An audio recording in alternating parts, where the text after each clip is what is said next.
fact that Cabaret Voltaire work more instinctually than most of the kind of industrial or post-punk experimental groups, unlike Psychic TV or Throbbing Gristle, who really had an idea of the kind of impact and themes they wanted to come up with. Yeah, I mean, we're not sort of like the way Throbbing Gristle worked in many respects. I mean, they were a lot looser than us. We do. I think we sort of we see ourselves fitting in we fit into a pattern of the past a little bit more.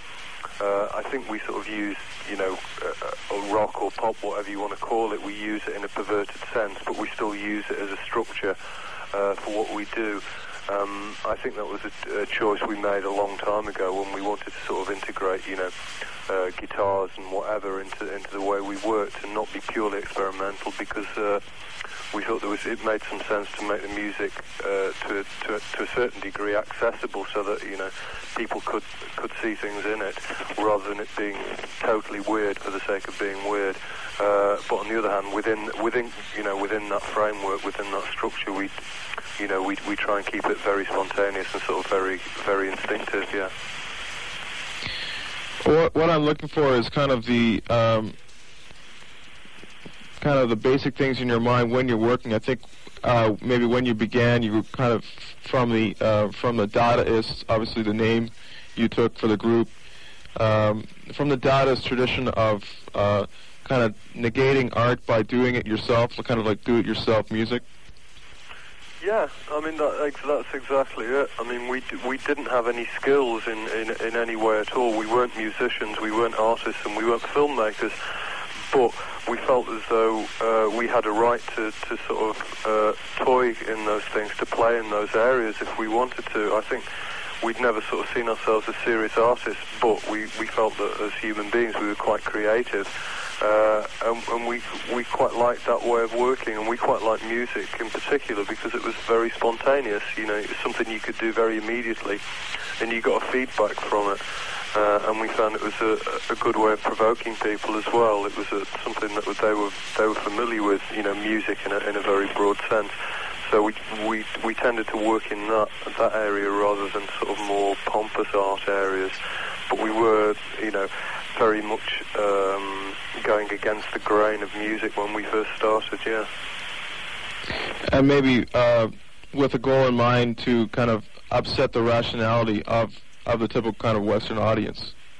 Yeah, exactly. I mean, the thing is, we sort of like to think that we lead by example, and as you say, that the main goal for us was to provoke a reaction from people.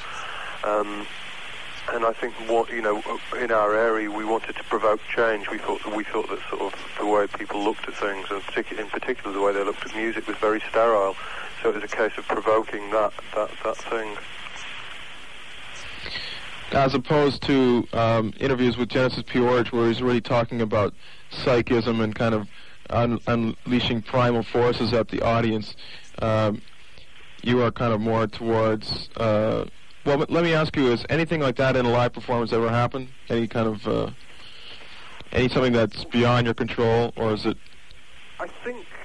I think it can get like that, yeah, because I agree with Genesis when he says things like that, but we don't contrive it. We don't sort of decide that is the sort of reaction we want to get from people. We never decide what sort of reaction we want. We like to sort of present it and let people make their own minds up, and usually you can get in the sort of in a concert or in a performance, you can get that sort of strange reaction, and you can get a sort of a very much a whole reaction from an audience as well. But it's not something we sit down and say, that's the reaction we want, how do we get it? We just say, this is the music that we do, it's provocative music, and just by that you tend to get reaction. One thing I'm wondering about your musical influences, do you all listen to or interested in the more kind of European avant-garde electronic music? Because it seems to me, listening to something like Johnny Yesno and some of the earlier music, that you may have been interested in people like Pierre Henry, and obviously you mentioned Stockhausen in this book. Yeah, I mean, they were people that we did listen to, but it tended to be a secondary thing. It wasn't a primary thing. We weren't sort of from that intellectual side whereby we sought out Stockhausen or Philip Glass and John Cage and people like that. We were very much sort of ordinary in the sense that our initial sort of music was sort of black music and soul music, and then we got into sort of some of the European avant-garde music purely by listening to other things. We broadened our horizons, I think, by listening to some more of the rock groups, sort of like early Kraftwerk and Can and Neu and Faust and people like that, and Eno's music. And it's a process of self-learning, and from that you go on to listening to the more sort of avant-garde stuff, intellectually avant-garde, shall I say. But it's not.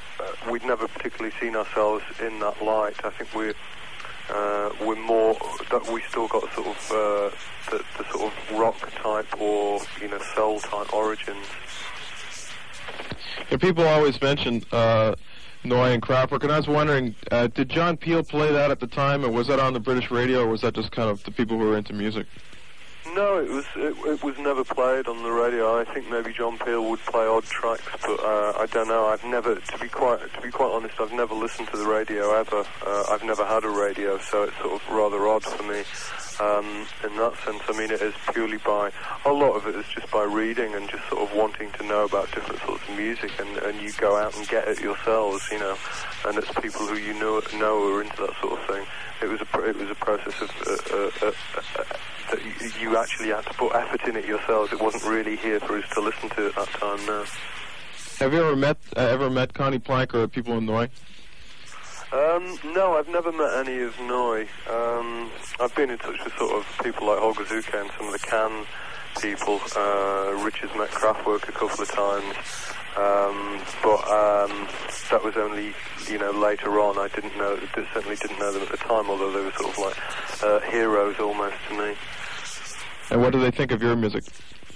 I don't know. They're probably quite intrigued. I mean, I suppose we're second generation in a lot of respects as far as they're concerned, although in other respects, people concern us as innovators, and now there's a second generation who follow us on, but we've never sort of flattered ourselves in that sense. I mean, I think, as I say, we've always looked up to people like Can and like Kraftwerk and the Velvet Underground and people like that. I recently saw the Johnny Yesno film on the videotape. Now, when if he showed that in a theater, how much of it would he show? Just the film proper and the credits, or does it go with the dub versions after that, or?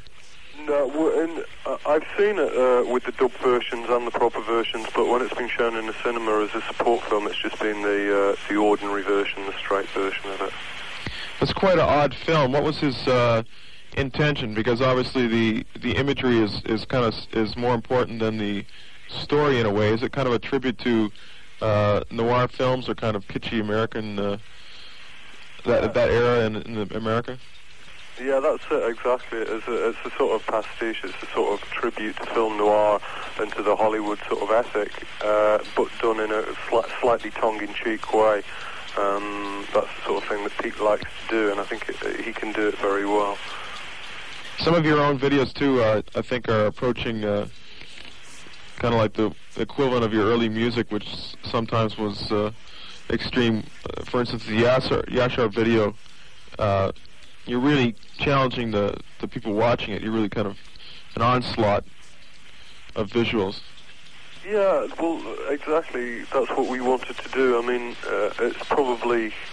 it's rather unfortunate that we've been doing music for so long, because we've acquired a certain amount of sophistication, which is inevitable, really. It wasn't intentional, it's just inevitable as you go on. So it's quite nice that you can move into an area, as we've done with film and with video, and keep that same crude and sort of ridiculous sort of attitude that we can have to it, a very naive attitude, as we did it in the early days in the music. So, I mean, it's quite nice to keep that naive approach. Now, has the Earthshaker project gone any farther? Since not at this moment in time. We're still waiting for the money. It's getting us down a little bit. But on the other hand, we've actually, in the meantime, we said, well, if we're still waiting for the money for Earthshaker, we'll put together another video, and we've just finished an hour-long video called "Gasoline in Your Eye," which is sort of like a